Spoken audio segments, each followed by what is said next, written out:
Good morning, and thanks for joining us. My name is Joe Vignolo. I'm the marketing manager at Datanyze, and today's webinar I'm very excited about poses a pretty controversial question. Will artificial intelligence replace traditional sales development? You know, automation has continued really to change the way we work since, I don't know, the Industrial Revolution, but up until this point, sales has remained the person-to-person activity, you know, salesperson, prospect. But as the old saying goes, times, they are a-changin'. We have three incredibly knowledgeable guests today to talk about AI and its impact on sales. First up, we have Datanyze VP of Sales, Daniel Barber. He's also held leadership roles at Responsys and ToutApp and just joined the advisory board at Chorus. Next, our resident AI expert, Conversica VP of Sales, Erroin Martin. For those who don't know, Conversica provides AI software that contacts, engages, nurtures, qualifies leads. So really, he's going to be the person who is going to be the most knowledgeable today about AI. And finally, we have the one and only Aaron Ross, author of Predictable Revenue and co-founder of Predictable Revenue, Inc., and new father once again. Thanks for joining us. Congratulations, Aaron. Before we begin into the questions, quick little housekeeping. Yes, this webinar will be recorded, and a copy will be sent out in the next day or so. And please feel free to ask any questions using the Q&A box on the left-hand side of your screen. We'll get to as many of those near the end of our presentation. So before we jump into the panel discussion, let's learn a little bit about what AI is. You know, that term gets thrown around a lot. Definitely a buzzword. So let's define it. Artificial intelligence is the broader concept of machines being able to carry out tasks in a way that we would consider smart, or tasks that humans would usually do. Another definition of a truly artificially intelligent system is one that can learn on its own and improve on past iterations. So like think Google's DeepMind or the fictional Skynet from the Terminator movies. You know, we'll try and stay away from that one. But and you know, we already interact with low levels of AI kind of every day. It's like Pandora or Spotify. They learn our taste in music and get better and better at it, right? Or Siri and Alexa. They can understand what you say and then complete tasks. And as AI gets smarter, those tasks will get more complex. In fact, the World Economic Forum believes that 5 million jobs will be lost by 2020 because of advancements in AI, among other things. 2020, that's just, you know, a few years away. And here's what that change is expected to look like. According to the White House, if you have a job that pays less than $20 an hour, you have an 83% chance of being replaced by automation. That's pretty high. And unfortunately, office and admin jobs will be the first ones to go. And for those workers that want to stay relevant, they're going to need to learn more advanced skills. Upskilling will be key. So let's get back to our original topic. Will AI replace traditional sales development? And jump right in with our resident AI expert, Erroin. Erroin, how will AI improve inside sales teams now and in the future? Well, Joe, thank you very much, audience. Aaron and Daniel, also thank you for being on the webinar with me. To start off with first, you know, people are actually already using artificial intelligence now in many different aspects of tools they're currently using, whether it be predictive analytics tools to help them find the right accounts to engage with, as well as using various bots and personas to help engage with their leads. The way we see it at Conversica is that artificial intelligence will help alleviate some of the more mundane tasks that sales reps don't typically like to do, automate those tasks, and then allow the reps to actually focus on the more creative things they need to do, or where you need to have some emotional intelligence component, which only a human being can provide. There's a lot of studies out there that kind of show that's where the shift is, from Harvard Business Review all the way down to The Economist had great articles written about that, of not really replacing people, but really augmenting the things they don't want to do to allow them to do the more creative, revenue-generating sort of things. For instance, close deals, negotiate contracts, etc. Great. So let's open that up to the rest of the panel. Daniel, so do you agree AI will improve sales teams? Yeah, I have a similar stance, with Erroin, that I think there's definitely large opportunity out there today to automate a lot of the mundane tasks. I think, the best teams, and I'm sure Aaron can attest to this as well, the best teams, whether it's customer success, whether it's marketing or sales, are able to tap into sort of the creative aspect that people are really, really good at and designed to do. I think when layering in, a level of AI, there's the ability to add that real-time feedback loop that we've never had before to create a better customer experience, which is overall what we're all striving for. Right. Yeah. I mean, the goals are all the same. Aaron, what do you think here? Let's have you weigh in. Yeah, it's sort of like everything else that you see in the news. It's, the current jobs sales teams will get better in some way when it says improve, but, they'll lose. It's like the jobs around lower manual tasks will be lost, just like a lot of other areas. And it doesn't mean people get paid more. It just means that they'll have to use their brains more for probably the same amount of time and money. That's just the way things work. But for example, obviously I work with a lot of outbound teams, prospecting teams. One of these manual areas is list building. But list building itself is I don't want to say complicated, but there's just a lot of moving pieces. So it's not that list building will get AI'd. It's that a lot of the, there's like the strategic or strategery parts of list building.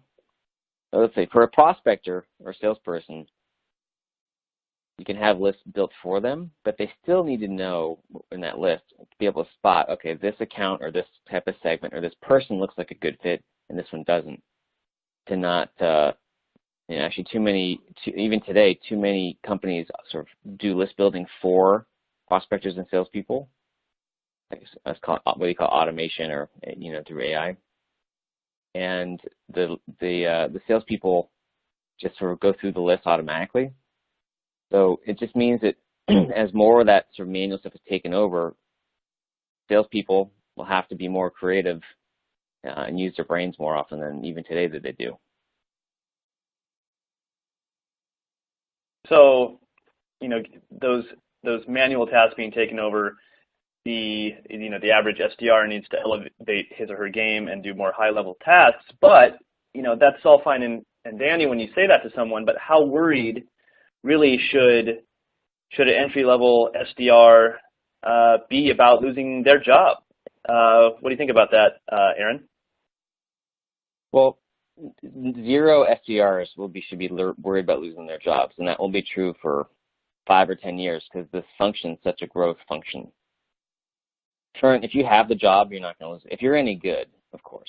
If you're not any good, so if you're not any good, you should be worried. But if you're any good, you're in no danger. What it does mean is that future jobs, at some point, again, and I don't know how many of these jobs are being created, the growth of the jobs, if it's, 10% or 100%, but this is such a growth area that it's not going to be until this function plateaus a bit that people should start to be worried.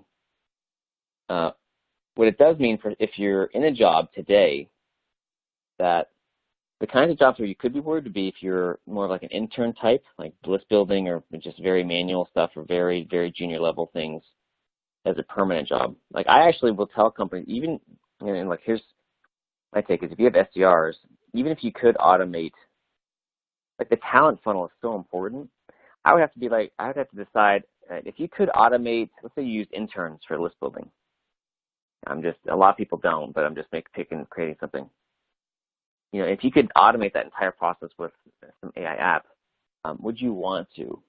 Sometimes yes, but sometimes you may not want to because by having that junior manual position for sort of starters, that's how you train them in order to move up to the next, like a professional SDR role. But again, I think people, rather than assuming that, wow, it can be automated or we can use AI for this, you still want to think carefully about a bigger picture. It might save you some time in the short term, but would you lose some opportunity to develop your either current people or your talent pipeline for the future? So again, you just got to know your business. Mm-hmm. And Erroin, how do you feel about that? I mean, I know you're in the business of adding AI to teams right now. Are they taking away jobs? So our customers have actually seen a different change in the deployment of their SDR team.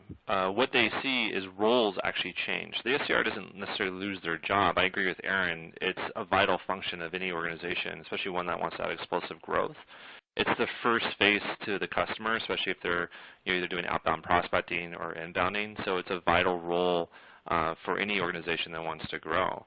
And what we've seen with our customers is that they've changed and they've moved those roles into different areas than they had before. So for example, we help automate part of the inbound process. We help alleviate a lot of those mundane tasks that some of those reps have that they don't do a very good job of doing because of the flow of leads or whatever.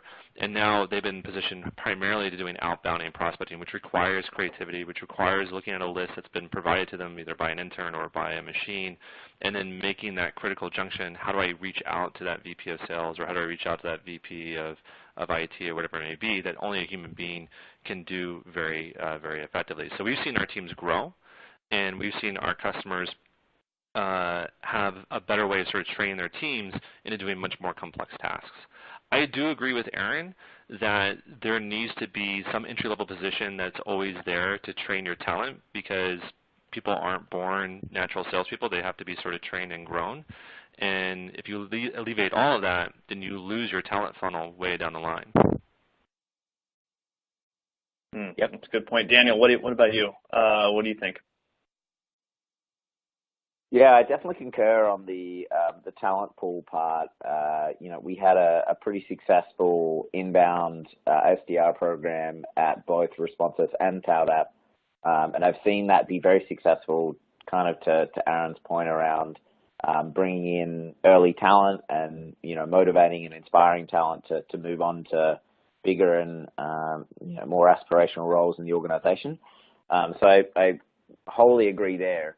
I would pose a counter argument, though, that I do think in roles that are in deal sizes where you're really having SMB types of conversations, so where deal sizes are less than $10,000, which in a lot of cases are inbound roles, I think we might see a little tightening there from a standpoint of even internally at Datanyze.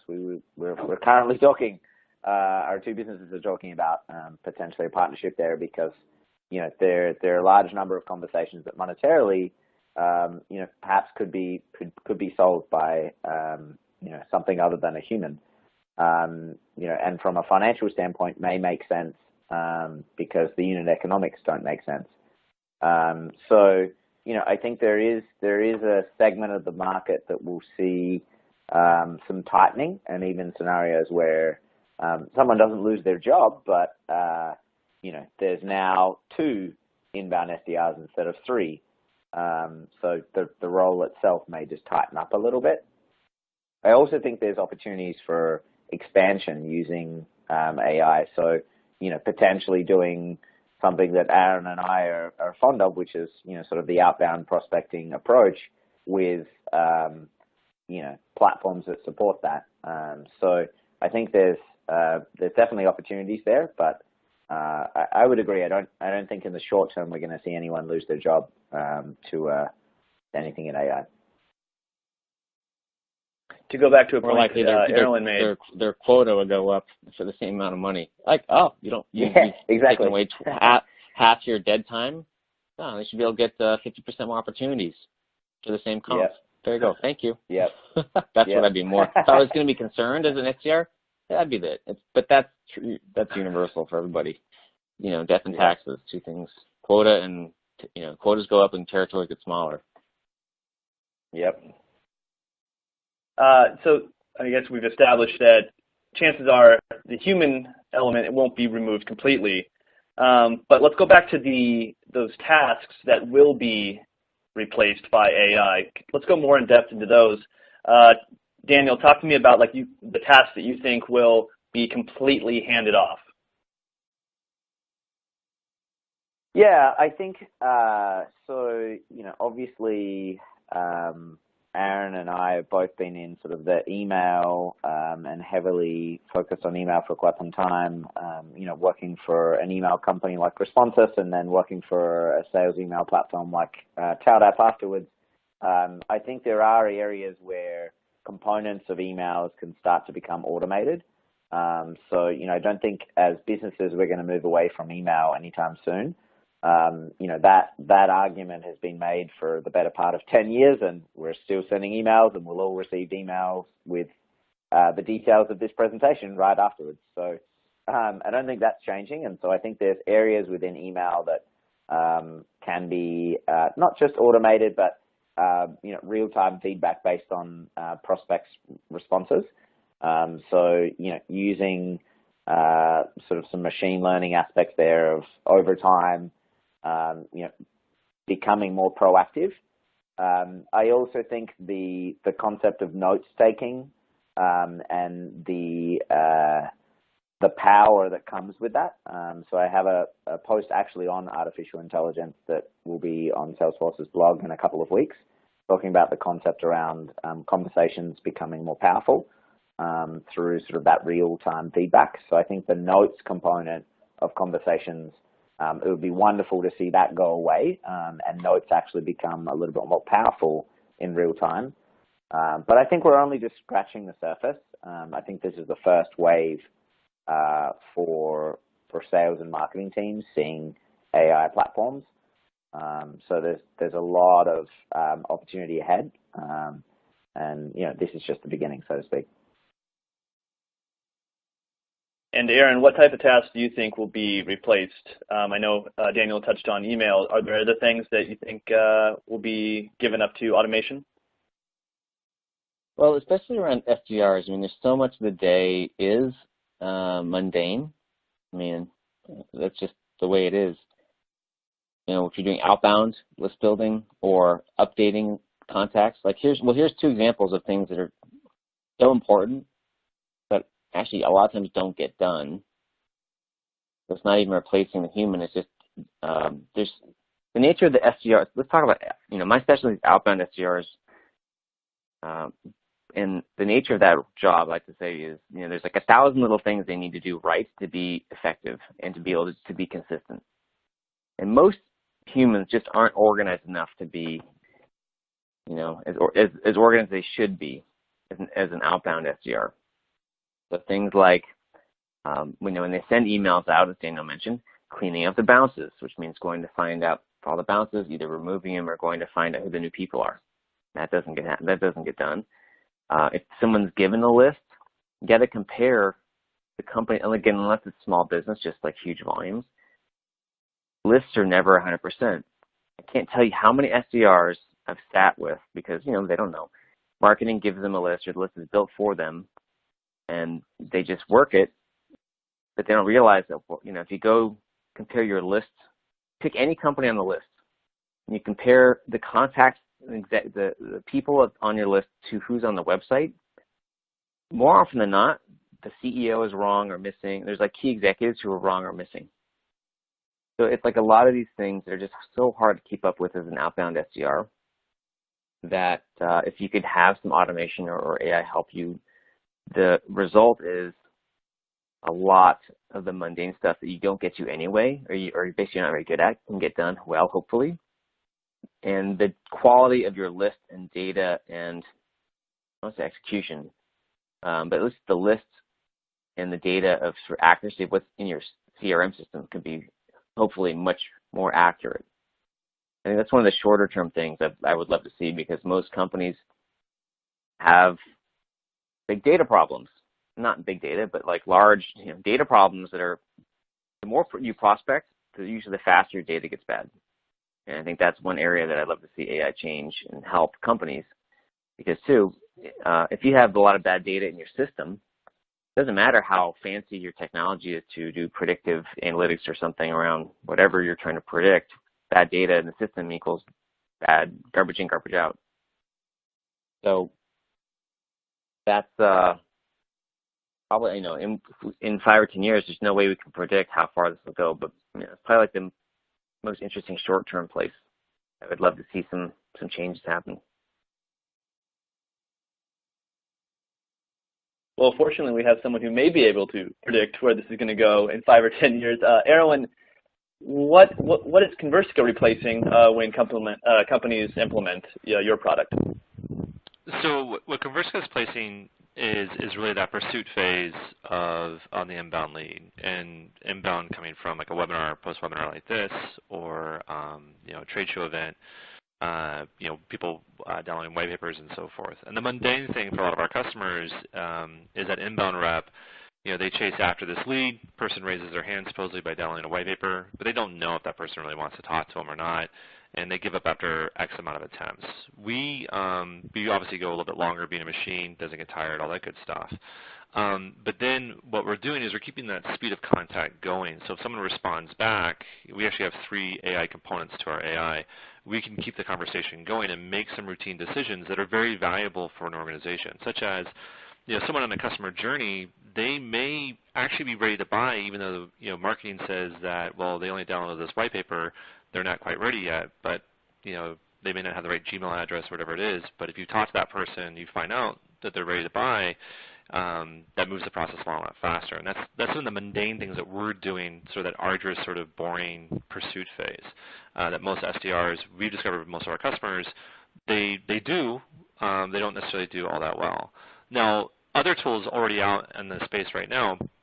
Chorus is a tool that actually we're testing and using for note-taking to have, so I don't just have my rep side of the story. I can actually listen to what the customer actually said, and I can hear it transcribed, and I can actually highlight keynotes that we're looking for, like major competitors or lighthouse accounts mentioned, et cetera. That functionality. Everyone I think has heard of X.AI or Amy. Scheduling back and forth is a task that SDRs don't like to do. They want to throw something on the calendar and move on.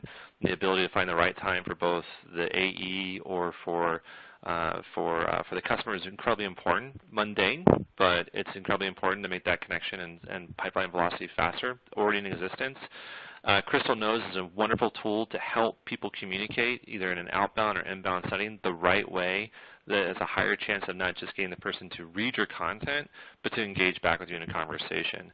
And then you've got other apps as well, too, to help you prep your day to pull all that information that an SDR should be doing, not just list building, but before that call even comes, who am I talking to? Where are they on social media? Is there a change in their LinkedIn status, like with the Charlie app and so forth, and have it all within their inbox so they know that day what they need to do. Those are mundane things.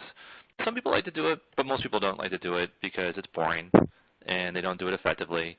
And, they miss major opportunities because, if I had that pulled in that, hey, Aaron had a kid today, or not today, you had it a few days ago, that's a big deal for Aaron. And be able to recognize and mention that if I'm trying to, call into him, or recognize, hey, he probably hasn't had a lot of sleep recently, so I shouldn't push this conversation a little bit further. Those are all good things to know that make that human-to-human connection so much more valuable.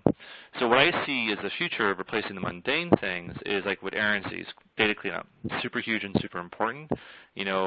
Bringing in people that aren't on your list because they're not publicly available, but an AI can read their email address and start to append that information, and really doing things that are all those 1,000 pieces that Aaron talked about that have to be performed effectively to make a truly efficient and effective outbound SDR. Automate them as to the best of your possibilities so that the SDR is only focused on those 3 to 5 core things that they got to do to execute effectively. And that's where I see the future of that going in the SDR role, both inbound, outbound, and I even see it also in the AE role as well too. I think you're going to see a lot more augmentation to the human rep down the line. I think this is a good transition into our next question. We're saying SDRs will still have roles. Their mundane tasks that they don't like to do anyway will get replaced by AI. But that means that SDRs now are going to have to evolve. They're going to have to accommodate for the inevitable robotization of sales development. So what are the things that SDRs are going to have to do to work in tandem with AI? And what type of skills will they need to learn for everything to work well? Erroin, we'll go back to you.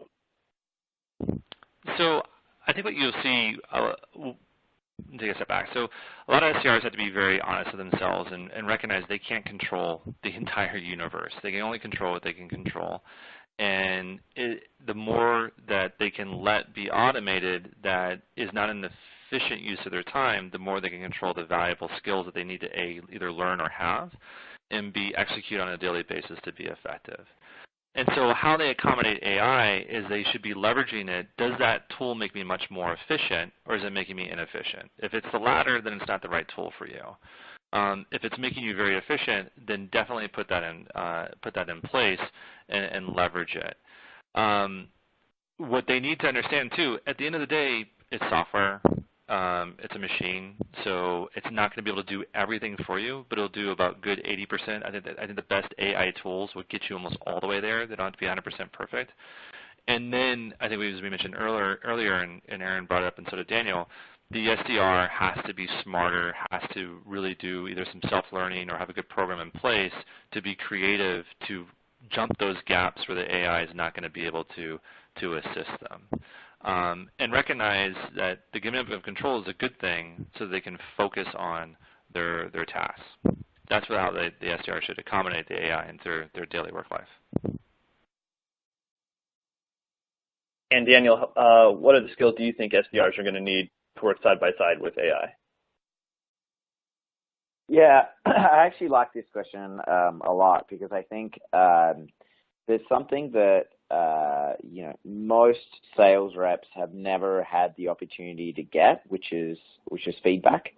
And so SDRs in particular, if they're making calls or they're sending emails and they're getting these hard responses that are come in all shapes and sizes that usually end up in the same result of no. It's difficult to understand, how they could improve or perhaps what they could have done differently over email, over the phone, over, LinkedIn, whatever the channel may be, or a collection of all the channels. And so I think what we're going to see is that, SDRs really need to, embrace the idea of feedback and feedback from systems rather than from people. So traditionally, we've been and sort of accepted the idea that people are the only sort of delivery mechanism for feedback. Now SDRs may be able to get live feedback post, a cold call they've just made on where they could have taken a different set of steps or used a different set of words or phrases, or perhaps their tone was not correct or could have been done differently. And so, I think we're going to see a lot of area for, feedback loops coming from, AI systems. And that's an area that, SDRs need to embrace because, obviously, managers and leaders within organizations are not able to be involved in every single customer-facing interaction. And so the fact that, many of those can now be tracked, analyzed, and feedback delivered either during the interaction in real time or post-interaction, that's a powerful place that we're in. And so I think, just embracing that. And obviously it's going to take time to tune, but that's something that I think is exciting for the role. Yeah, that's really interesting to me. I think it may be difficult for SDRs to accept learning directly from their AI counterparts, but I do see the value in having those feedback loops in place. Aaron, what's your take on this? Well, the thing that I think is going to be a subtle, it's like this sort of subtle challenge that won't be an obvious problem until it's staring in the face, is if you think about the nature of artificial intelligence and machine learning, right? These are systems that develop based on data and history and trends. And there's a bit of a paradox because as they get better and the processes get better and more people have processes that are better, what works will then probably stop working. Because when everybody's being successful, then think of it this way: if everyone could be a gold medal athlete, then there'd be no gold medal athletes.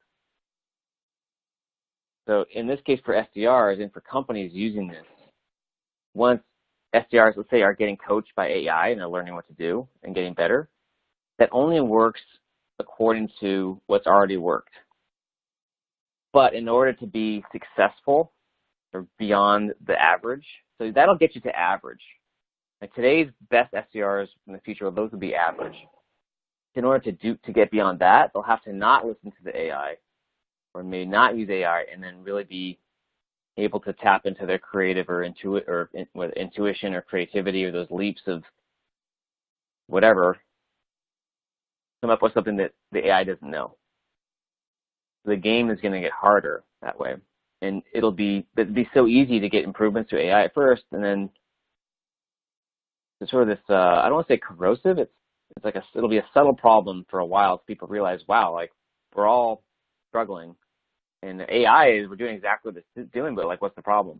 Well, so it's it'll be interesting. I don't know if that's going to be, in now or in 20 years, but for people who can't learn how to tap into those creative leaps or intuition and work outside or on top of the AI, the things that they can't suggest, all right, those are the ones who are going to be able to continue to make leaps and bounds. One last story around this, because again, way back when I was at Salesforce, and I was reading all the books on prospecting, and they weren't working. The AI, if there was an AI back then, they probably would have said, make this kind of cold call or write this kind of letter, and like there would have been nothing that AI could tell me that would have necessarily worked, or I would never have gotten the cold calling 2.0 or that Salesforce system from an AI. I had to come up with it through fucking around and just trying things and failing. So it's like those kinds of leaps. We'll have to come up with other ways to put people in those situations to be able to do that beyond, and the things that can't be taught by AI or reviewed or coached or benchmarked.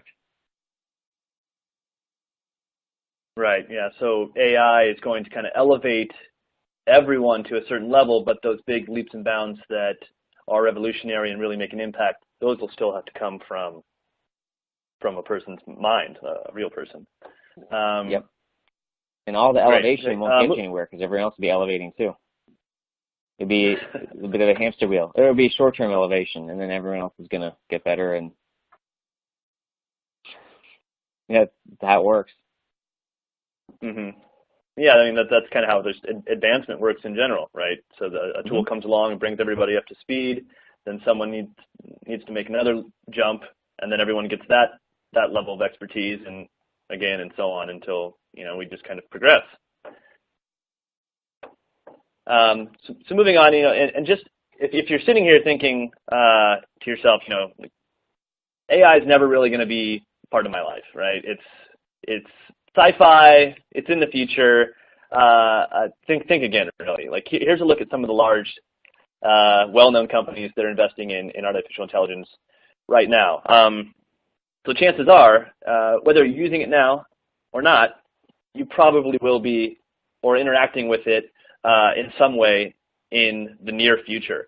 And so with that means us here in the SaaS world, tech companies, we're going to be evaluating vendors and the capabilities of those vendor solutions. So as a VP of sales or say an SDR manager or sales ops, what types of pros and cons are there to considering AI, and like what are the features that you're going to be looking for? We'll start with Daniel. Yeah, this is also particularly interesting and probably pertinent, Aaron, considering that we're, I think Jason on the team is in conversations with your team. So I don't want to spill all the beans, but I guess I will. I think as I kind of mentioned earlier, I'm predominantly looking to experiment in the lower segment of the market. So from a deal size perspective, where the unit economics of closing a deal may not make sense to involve an SDR, or is there potential to have conversations with companies that we never would have before because we couldn't have justified the cost of an SDR. But in doing so, the quality of those interactions is paramount, right? I think we've all had, and I hate using this example, but we've all had that, marketing phone call that's trying to sell you a cruise, a security system, or a solar panel, one of the three, and it's trying to respond to text, it's doing text analysis based on the conversation in real time, and it doesn't work. I'm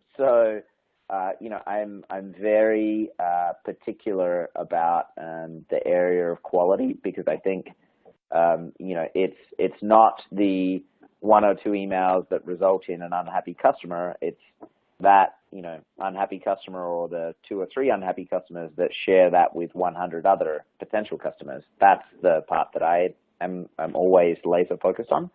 So I think it's an opportunity cost there that people don't necessarily evaluate.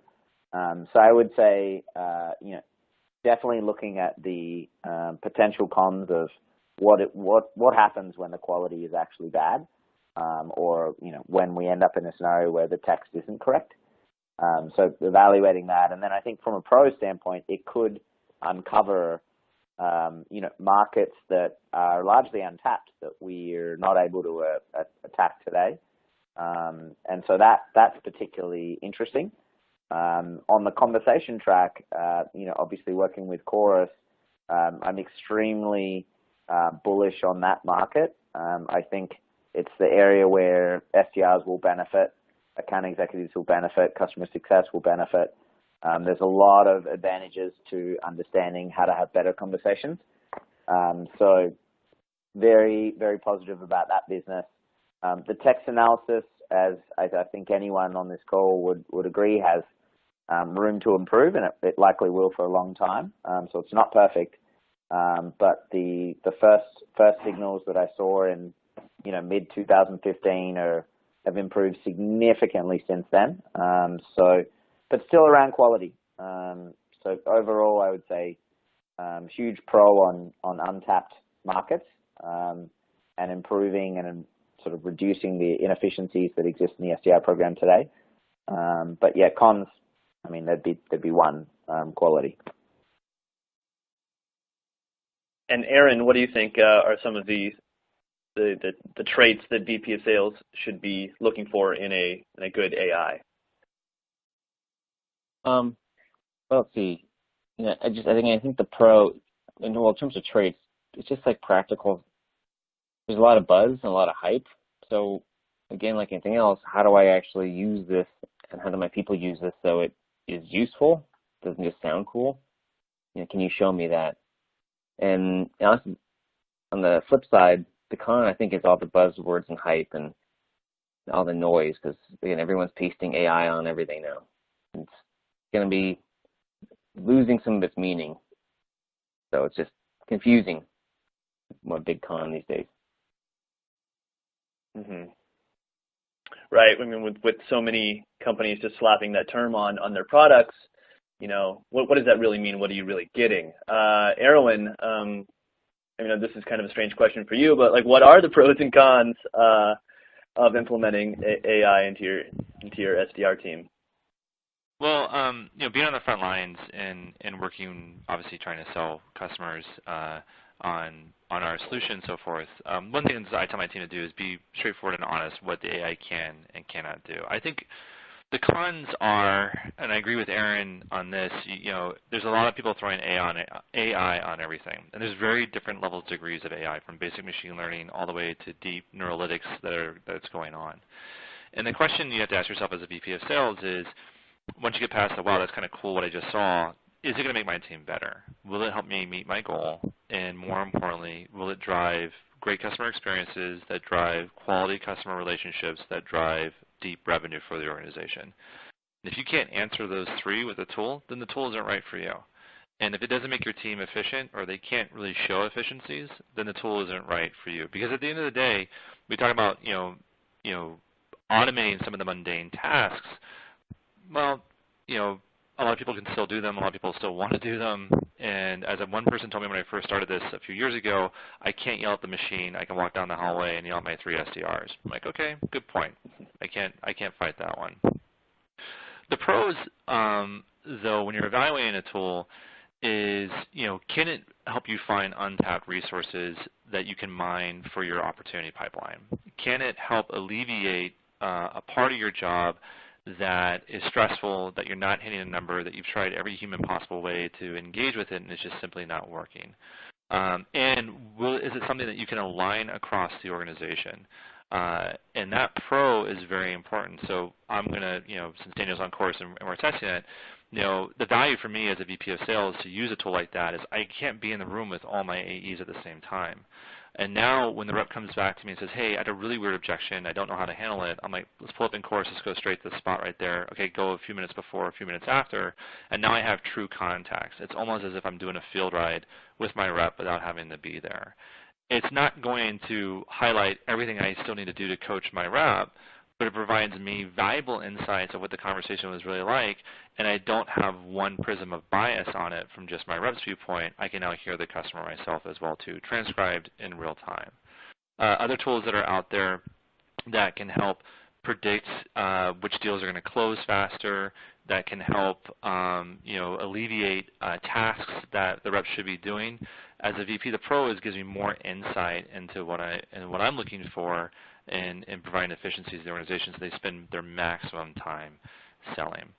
So those are the pros and the cons of how I see it. And from what we typically see with the customers we sell to, most of the cons are really what Daniel brought up. It's quality. Taking that leap of faith and having success with it, you're going to be amazed with what you can do, but recognize it's not going to be always 100% accurate. And when it does not work, is it going to be something that's going to be embarrassing to your organization, or is it going to be inefficiencies in your organization? Those are things you definitely have to weigh. And a fantastic segue onto the next question here is, the dangers of giving up control, right?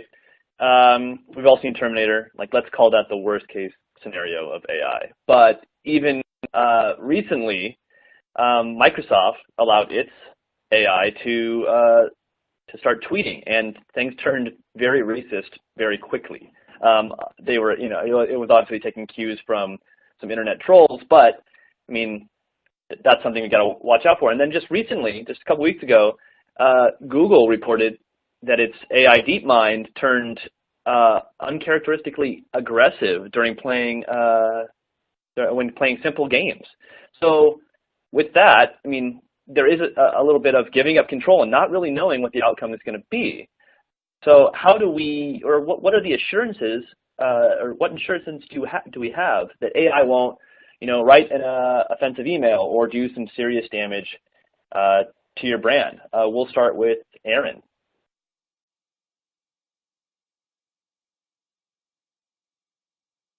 Well, it's going to happen, and like everything else, it's almost, I think, like in some sense saying, what happens if you start a company and it fails? Well, you pick yourself up and you make amends if you need to, and you keep going and you learn from it. I do think, I don't follow necessarily with Elon Musk that much, but on the bigger picture side of AI, and if there truly was a sentient, or maybe at some point when there's a true sentient machine, could they be dangerous? I mean, sure, why not? I don't, we like to think things are going to be like us, but it would be completely different unless we designed it to be like us, but then it may not be sentient. So who knows? That's way out there. But in the short term, offensive emails, stupid emails, complete bumbles, it'll happen. So that's part of that quality control issues. And like anything else, people will always need to know how to say, I'm sorry, we screwed up, and how can we fix it? And it shouldn't let the fear of failure or fear of this problem stop you from doing something that could be important. Aaron, does Conversica have safeguards in place for this sort of thing? We do actually have safeguards in place. So our AI assistant is in a very controlled environment in what she can send and how she interprets responses. So if she gets a nasty response back, if someone is incredibly abusive to her, she just stops, which is what I think any salesperson would want their true SDR or intern to actually do, not answer back an inflammatory email. And from how we send and what we receive, we're a text-to-text platform, we control that environment. So the messages, we take the input of our customers and the message creation. The AI self-learns sort of what to do and what to say to get that engagement from a person, but it's really tightly scripted and controlled. The Microsoft example, that's one they thought we could crowdsource, our processing, and they didn't put controls in place, and the result came out. Aggressive board gaming by DeepMind. I mean, it did win and go. I don't know if that's maybe an aggressive play with that as well too. But a lot of the good AI tools that are out there, they're very specific and they're very niched into what they do, and the vast majority of them have those sort of safeguards in there or in place so that they're not going to go off and sort of go off the rails, so to speak. I think for your brand, I agree with Aaron. You have human beings do stupid stuff. 2 years ago, I had 2 SDRs, post something stupid on LinkedIn that the guy reached out to my CMO and CEO about it. I had to go have a heart-to-heart with them. They had to go and apologize, and it's the same thing. It's going to happen, but I think it's going to be very few and far in between as if a person did it. And Daniel, what are your views on this one? Yeah, I agree with Erroin there. I think the interesting thing is you have people on the team that are just as likely to do something stupid. I've seen, I couldn't count the number of emails with people's names spelled incorrectly, company names spelled incorrectly. Obviously we have a long way to go, but we are still human after all. So we have safeguards, approval processes for anything from contracts to onboarding, and so I think we're still going to see some challenges with human interactions. So they're definitely going to happen with AI, and we just have to come to accept that it's not a perfect science, and neither is human interactions. So but I do think there needs to be safeguards, especially when they're running in an automated fashion. It's okay to have feedback in conversations or in emails, but if your brand is actually being represented by an AI solution, as Erroin mentioned, you need to have some way of pulling the Japanese kanban, if you will, of the production line needs to stop, and we need to evaluate why it stopped, and what we do to fix it. Mm-hmm. Completely agree, and I bring up this question because for me, this would be, a sticking point, right? Like, what if it turns like Microsoft and goes crazy? But, like you guys said, with safeguards in place, the chances of something, an offensive email or a mistake, may actually go down significantly as compared to human SDRs, because like Daniel said, there have been plenty of times where there have been misspellings and rude comments and all of those things that people do when they're having a bad day or when they're just being careless. So good answers on all sides here. And we're at the final question here, and I think this is a good one because it lets you guys look into your crystal balls. And not only am I talking about in regards to artificial intelligence, but imagine it's the year 2030. What does the sales floor look like? And we'll start with Erroin. Well, I think the sales floor is going to be completely dominated by nothing but Conversica products. Just kidding. I've got all my money betting on that. That's probably not a safe bet. What I think you're going to see is in the more, I think, crass sort of way, it'll be, as some people talk about, the SDR, the sales rep, is just a plug-and-play person. They're there just to control this master dashboard and run all these various sort of, AI personas and bots that will be talking to other AI personas and bots. I don't think it's really going to be like that. I think we're going to see the same great leaps of what you're seeing now. I come from a field sales background into inside sales, and what's amazing to me is that there's more attendance at conferences because people still want to talk face-to-face. to people. And the joys of getting those on-site meetings and meeting with customers on-site has been beneficial more so than most of the inside sales stuff that's been done. And I see all these automations that's going to occur, and I agree with Aaron, there will be a new sort of standard with all the feedback that's coming in, and you're going to see a lot of creative leaps. And what you're going to see now is the sales role is going to be one that's not just valuable for the organization to generate revenue, but one that's going to be the most creative in finding new solutions and new means of engaging with customers and prospects to drive business forward. And you already see universities now, doing inside sales degree programs and so forth. I think you're going to see this to become almost like the next engineering for a lot of major organizations, because most of the mundane tasks will be automated in a way to make that person have to be smarter, have to be better to engage with their customer. That's why I see the future in 2030 on the sales floor. And Aaron, do you agree, or would there really be one person in the office just controlling all the bots who are also talking to bots on the other side? Yeah.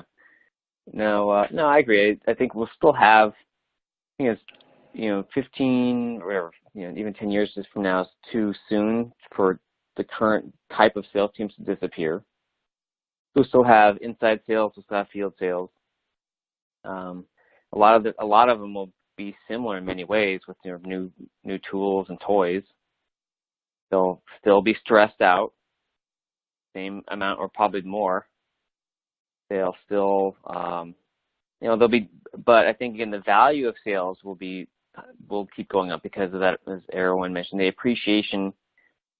Sales is a life skill, and as the world gets noisier and busier, sales is a way to stand out, to help you take charge of your destiny. And sales is important for lots of types of companies. Lots of types of companies need help buying. And that's what salespeople also do. So I think there'll be more types of salespeople who are created, and more types of companies. Like the universities are a good example. So I don't think this is the current tech SaaS models will go away, but there'll be more types of sales, more situations, and more variety of what sales means. More types of sales floors. So with higher quotas and lower comp and more expectations, and it'll be harder the opportunity to be in sales will be bigger. It'll be harder to be a great salesperson and stand out from the crowd, because all the easy stuff will be taken care of theoretically by these sorts of things. Right. And Daniel, what are your thoughts? Yeah, I would kind of concur there with Aaron. I think the interesting thing is that salespeople do, like the really great salespeople, if you think about what separates them from the pack. The best enterprise reps I've seen, and going all the way down to the best SMB reps I've seen, they're usually able to translate customer values, so the value of your product or service, that's one of their customers or one of the case studies or one of the prime customers within your company. They're able to translate that and the value points that company gets into a story. And I think the storytelling aspect, right? I mean, as from a psychological standpoint, we are very receptive to story. And the concept of stories has been around for a long time, so I don't think that's going to change. That's kind of in our DNA. So I think, facts and numbers and anything that relates to sourcing information, whether it be prospecting lists, whether it be mundane activities, those things will definitely disappear. But the concept of the story won't. And so I think Aaron's right, the bar will be raised, whereby, it really will be your ability to compete on how well you can tell a story. And so, those stories need to include insights and have sort of commercial teaching, and, challenge the business in the way that it exists today. And I think that's where, those rich sort of contextual insights are not what AI is looking to solve, at least in the short term. So, within the next 13 years. I don't see that going away. But beyond that, who knows? But I think what will differentiate an A and a C player, so to speak, will be how good is your story, and how well can you use technology to accelerate and fuel your ability to deliver more stories. Wonderful. All right, guys. Well, we're here at the end here, and we have just a little bit of time for some audience questions, so I'm going to dive right into them and get going. Erroin, this one's for you. How does database size affect the ROI in deploying AI? What's the magic number? Like, how many total contacts do you need to make it, cost effective? That's an excellent question, and that goes back to what type of AI are you looking to engage with. So if you're looking for a predictive tool, your data set should be strong enough to have a statistical end, to have a statistical significance to what the AI is going to find you. If you're looking just for a quick meeting app back and forth, you can have a data set of 5. Doesn't really matter. I know for us, we look for a data set of, roughly around 6,000 a year or more, and those are contacts and leads that are sort of being generated and staying around. Obviously, the more the better, the more value you get for leveraging an automated solution to contact many different people. So I think the first thing you should look at is what type of tool you're looking for, and that's going to dictate the type of data set you're going to need to make that ROI meaningful for you and for your organization. Okay, we'll move on to the next question from Keith, and this one will be for Aaron. Is AI meant to be supervised or completely unsupervised?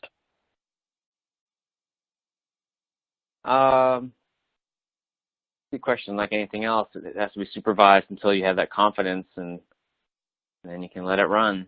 But I don't know of anything right now that would be, unsupervised at this point within the sales floor. Probably would miss something, but whether it's notes being generated or conversations listened to or data collected, at some point has to be checked or spotted on. There's always, like any sales team is always changing things as you go, and changes in terms of process or people or configurations mean you gotta, double check if you have automated things running, because that usually breaks things that are automated, whether you have an AI label on it or not. Mm-hmm. No, I completely agree. Yeah, there's got to be some sort of sanity check that happens with a real person, or you develop another AI that checks the original AI, and then you're just kind of in a loop there. Then you need a third AI to check the second AI. Yeah, exactly. Here's one for Daniel, and this will probably be our last question since we're running short on time. Would AI involvement in sales depend on the type of products and services being sold? Yeah, absolutely. I think that's where, I've kind of touched on it a couple times, but I think price point will determine where AI is involved in the early stages until we see quality get to a level that, everyone is comfortable running things on autopilot. So I think the complexity of the sale will determine where we see integrations, additional technology enhancements play first, and then over time we'll start to see more sophisticated selling environments adopting AI. I think it also is directly related to the question of product or service. Service interactions where, again, low sophistication, likely that AI will play a role. On the product side, where it's a highly technical product, I actually do see an application there because, generally, AI is able to field those technical inquiries if they are very explicit. And so, in technical conversations, if the query is written in an explicit form, AI may actually deliver a better message than a human. And I've seen that firsthand, whereby, an explicit question is completely misunderstood by the other party, and then the response is misunderstood as well. So I think there are scenarios where you'll start to see even technical sales, layer on AI. But I do think it will really be driven by the bottom of the market first, which makes sense because, from a risk standpoint, it's probably lower. Great. All right, guys. I know we're out of time. I want to thank all of our guests, Daniel Barber, Erroin Martin, and Aaron Ross. Guys, real quickly, there was a lot more questions in here. I'm sure people want to get a hold of you and ask you those questions directly. How can people get a hold of you? Daniel. Yeah, so you can find me on Twitter at GaijinDan. That's foreign person in Japanese, Dan. So Gaijin Dan. Also on the white pages of the internet, otherwise known as LinkedIn. That's just Daniel Barber. Or you can email me at daniel@datanyze.com. And Erroin. You can find me on Twitter as well too. It's just at my first name, so it's at Erroin. Like Daniel, I'm also on the white pages on LinkedIn. I'm the only person with that name. Super easy to find. And you can email me at Erroin M at Conversica. That's ERROIN M at Conversica.com. And Aaron. On Twitter at Moto CEO. And actually, predictableuniversity.com is another place you can, find me. But Moto CEO on Twitter, on LinkedIn, not hard to find. Aaron at predictablerevenue.com. That's typical stuff. Awesome. Thanks, guys. And Aaron, congratulations again on the new baby. And that wraps it up for us. Thanks again for all of our attendees and our guests. And look for a recording if you want one in the next day or so. So thanks again, guys, and that'll do it.